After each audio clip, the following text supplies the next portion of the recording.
টকশোতেও কাল রাতে বলছিলাম যে তাদের একজন হাসনাত আবদুল্লাহ নেই তো, মানে হাসনাত আবদুল্লাহর জন্য সব পথ অবারিত, তিনি নিয়ম ভাঙতে পারেন, কিন্তু এনাদের তো একজন হাসনাত আবদুল্লাহ নেই। ফলে পুলিশ তাদের উপরে হামলা করে, নানান রকমভাবে টিয়ার গ্যাস, জল কামান, আহত হয়, অনেকে হসপিটালে যায়। টু সাম এক্সটেন্ট এই ধরনের ব্যারিকেড ভাঙার ক্ষেত্রে এটাই হয়তো হবার কথা ছিল, কিন্তু ওই যে বললাম পথ তো তাদেরকে দেখানো হয়েছে। জর্জ অরওয়েলের অ্যানিম্যাল ফার্মের সেই বিখ্যাত বাক্যটা নিয়ে অনেক দিন বলেছি, ব্যবহার করেছি, all animals are equal but some animals are more equal than others.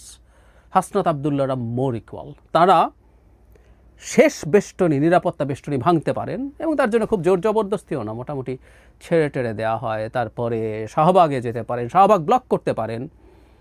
কিন্তু সবার আবার অত সৌভাগ্য হয় না। এই যে জগন্নাথের স্টুডেন্টদের উপরে হামলা করা হলো, এবং যারা মাহফুজ আলমকে আমরা দেখলাম, তিনি আর এটা চলো চলো যমুনা চলো এই